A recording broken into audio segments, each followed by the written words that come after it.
Yeah, so in explaining why I'll never take another Quackccine, let me just perhaps give you a bit of background. I have been vaccinated. I was vaccinated several times. Uh, Firstly, as a child, I remember that my parents took me to get uh, vaccinated, and I still have a mark. So let me just drink some water.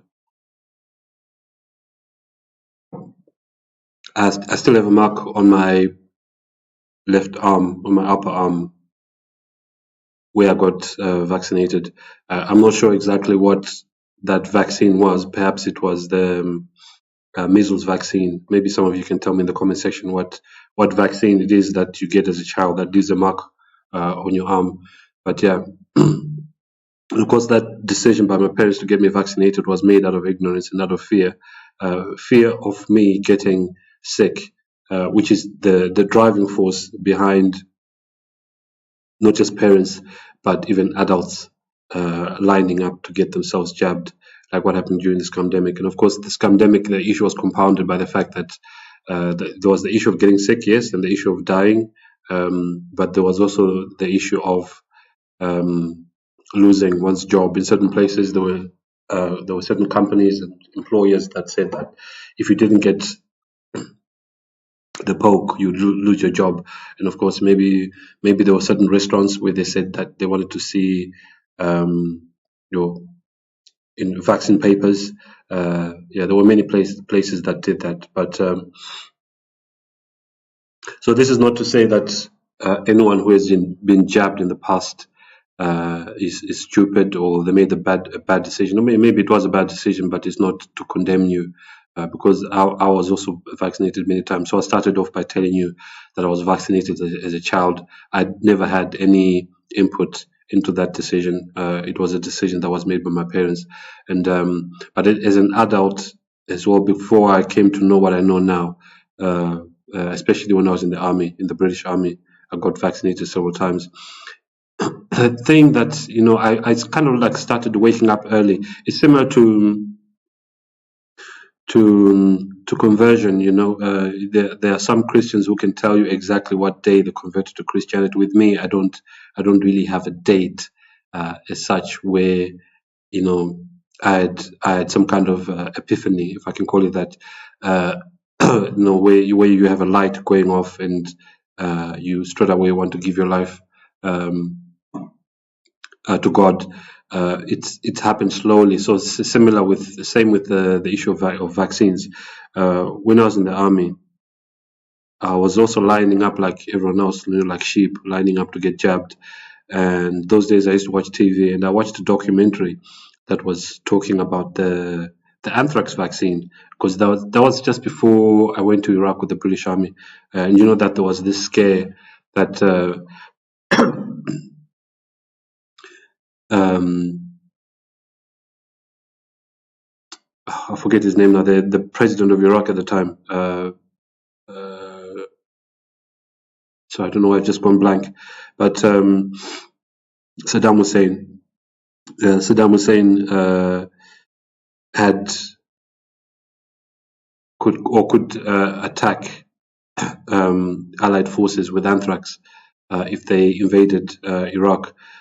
So it was, you were supposed to have a number of doses of the anthrax vaccine, and I think I had the first one. And shortly afterwards, I was watching TV, and there is some truth on TV sometimes, yeah, but TV is mostly propaganda. But don't know why they even allowed this program to air on TV. But they said on this documentary that there was something in the anthrax vaccine which was not good for human health. And I think I even watched that documentary with my wife, and I was talking to my wife about it because obviously I'd got the first jab of the anthrax vaccine, and we discussed it. And obviously, this was my decision. I said I'm not going to take the next dose of the anthrax vaccine. And it's actually interesting what happened at work. I made it known that I wasn't going to take the anthrax vaccine. I think some of my colleagues actually asked me why, and I said I watched this documentary which said that the anthrax vaccine was actually not good for your health. But the policy in the army at that time, anyway, it must have been around 2002, 2003, somewhere around there, because it was prior to me going to Iraq. Because I went to Iraq in November 2003, after the second Gulf War kicked off. I told some of my colleagues and some of my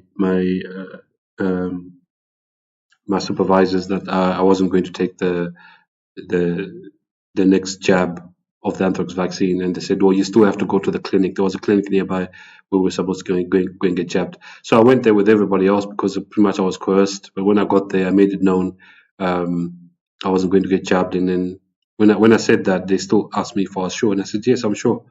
So I never took the anthrax vaccine after that.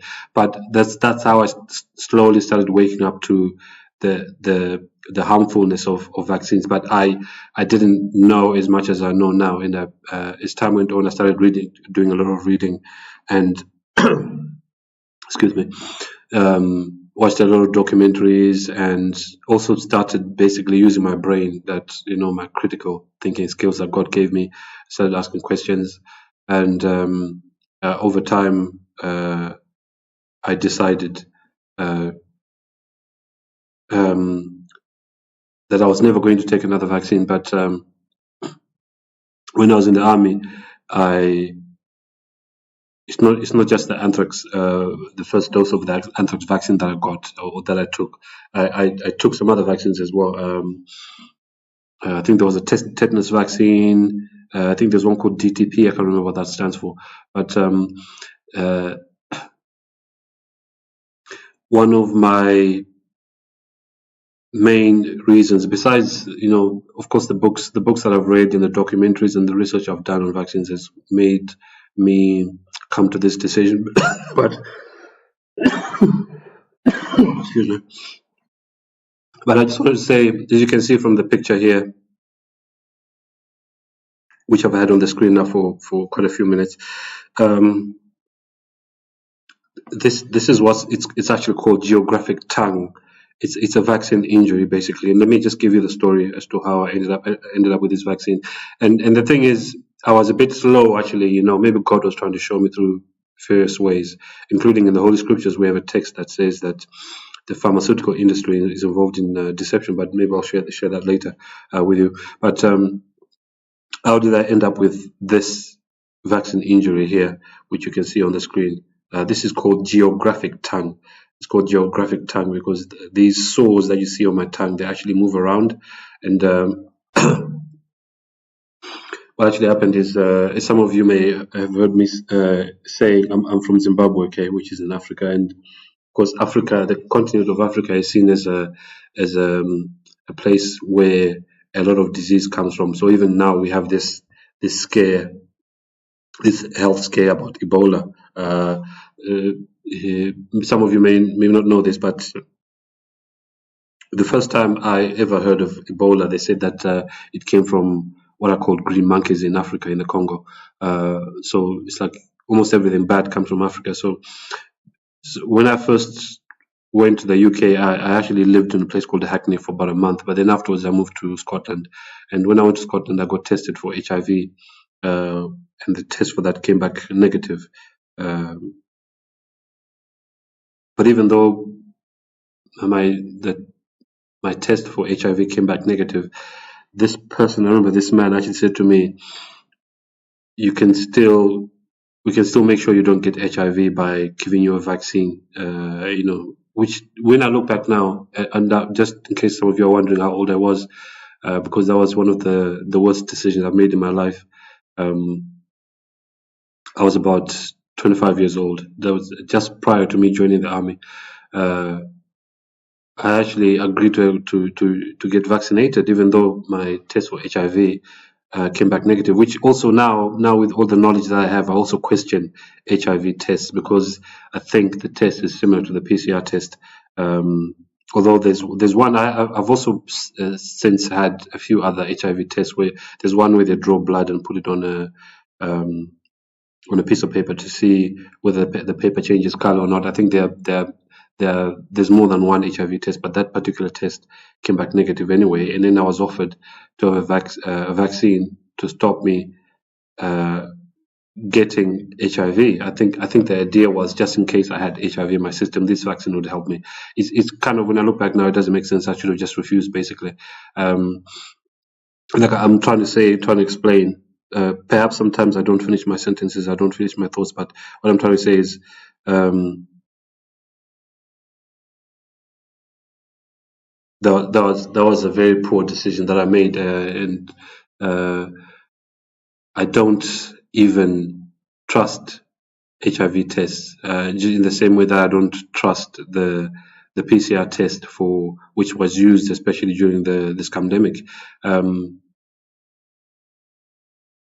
so a short while later, after getting this vaccine to stop me getting HIV, which they'd already said I didn't have HIV, I then developed this these sores on my tongue, this the geographic tongue, but because I was still quite young, 25 years, 25. There are some men who are quite mature, 25. Perhaps I wasn't that mature at that time, but it, it didn't click that this issue. I had never had any issues with my health up to that point in my life. It didn't click that this was because of the vaccine. I was also drinking or using quite a lot of soya milk at the time. I thought maybe this was a reaction to soya milk. Just for those maybe who've got this question in their minds as to what it feels like when I'm eating. It's normally okay. When I'm eating spicy food, it can be quite sore, and also um, some fruits as well. Things like um, what fruits they can actually cause me some pain when I'm eating them. Sometimes even bananas. Sometimes I eat bananas and it's fine, but sometimes I eat certain fruits, things like oranges. I think they can cause this to be quite sore. Um, yeah, so spicy foods and certain fruits uh, can cause this to be sore, which actually stops me from enjoying my food sometimes. But I just wanted to show you another picture of what it looks like. So that's what it looks like. You can see some sores here. This area is normally like that, but um, kind of moves around. As you can see, this part of my tongue here looks like it's got cuts in it. Yeah. So this is where it can be quite sore, especially around here, but also where you can see lines here when I get uh, like juices from fruits. If they go in there, sometimes it can be quite sore. Or spicy food as well can make it quite sore. So I almost forgot as well something quite important. I remembered it earlier, but then I was about to forget to mention that this is not the only issue that I have as a result of this vaccine that I got when I was in Glasgow. Something else that thank God it doesn't come up all the time, but I have a very itchy rash that comes up on my. It's normally on my legs, but sometimes it can be so severe that it comes up on my buttocks as well. But it's normally on my thighs. It starts off on the lower part, say sometimes on the side of my calf or the back of my calf. Starts off as an itch in a very small area, but then it starts to spread. So similar to this geographic tongue, it kind of moves around. It can be very very itchy. And my wife has said to me in the past, why do you scratch it? Because maybe by scratching it you make it worse, But it's like it's so itchy that you cannot stop yourself from scratching. It doesn't matter how much self control you have, you always feel like scratching. And by scratching, sometimes I end up drawing blood, which has actually happened many times. But scratching it or brushing it or anything like that will not, stop it. It will not. There's nothing I can do to make it go away. The only thing I can, I've tried some. I've taken meds. There's a certain pill that you can take to kind of get some relief. It's actually um, anti-allergy pill. I forget what it's called. Antihistamine, I think it's called. It's actually got a name, but I forget what it's called. What the pill is called. But yeah, when I take that, sometimes I get some relief. But also something else I've tried as well is apple cider vinegar. If you put that in a spray bottle, this maybe can also help someone who's got the same issue. If you do have this, it's possibly was caused by getting vaccinated. As you can see, I've shared on a separate video. I've shared that from Bill Cooper's book, "Behold the Pale Horse," that they are using silent weapons, okay, for quiet wars. And of course, in this war, humanity is the enemy, as they've said in Limits to Growth, the book that was produced by the Club of Rome. So they are using silent weapons, and one of the silent weapons is vaccines, okay. So if you have this, you've most likely got it from a vaccine. So I was just explaining about the very itchy skin rash. I don't have it all the time. It comes up maybe once or twice a year, and it can also be triggered by heat or by. I've also noticed that if I eat mushrooms as well, it seems to come up, and also I think it also gets triggered by eating soya products, which I stopped doing. I used to eat a lot of tofu and things like that. Just I stopped doing that. Something else I wanted to mention is so when I was in the army, the British Army, we used to get free dental care, and I remember one time going to get my teeth cleaned or something, or check up, and one of the dentists, when he realized that I had geographic tongue, I think it's actually that appointment I had was the first time I actually knew that this is called geographic tongue. I remember lying there on one of the beds, whatever they call them. I was lying there, and when this dentist noticed that I had geographic tongue, he called his colleagues so they could come and have a look. Doctors especially normally do that when they come across something that's unusual. They call their colleagues. They called his the other dentist to come and have a look, and he asked me to stick my tongue out, and they all had a look at me. So by this point, obviously, I was having issues with these sores on my tongue. They were affecting me eating certain foods, and then so this dentist explained to me that this is called geographic tongue. And then when I said, and this is why I still remember, this happened ages ago, maybe 2002, 2003. I said, what causes this? Perhaps I asked that question because I was trying to find a solution for it, because it was really bothering me. And this dentist said, we don't know. But I sensed that there was a bit of dishonesty in that answer, because perhaps they didn't want to tell me that it's caused by vaccines, because, of course, dentists and doctors will never tell you that. I shouldn't say never, but most doctors and dentists would not tell you the truth about vaccines, because they are taught that vaccines are good, So, but like I was saying, I sensed that there was a bit of dishonesty there. Maybe they didn't want to tell me because I would then sue the clinic that basically gave me the jab that caused this, or maybe perhaps didn't want me to discourage others from taking vaccines. I don't know, but yeah, that's my reason, as well as the other reasons I've spoken about in my videos. That vaccines cause death. They can cause injury. They cause cancer.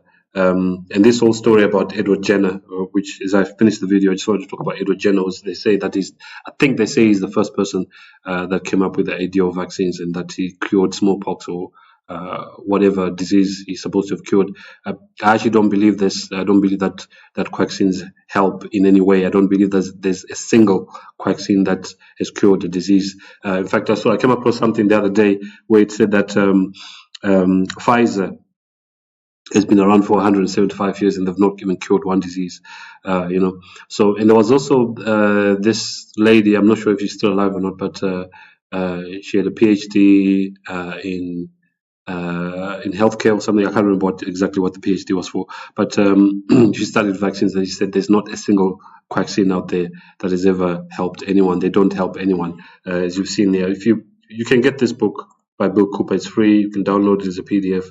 It's called Behold the Pale Horse. But the first chapter in this book is chapter 1. As you can see here, it talks about silent weapons for quiet wars, and one of the silent weapons is quackccines. Okay, so that's what I wanted to share. I thought it'd be, important for me to share that, so you can also be aware, because knowledge is power, and the winning move is not to take part. Thanks for watching the video, and I'll see you in the next one.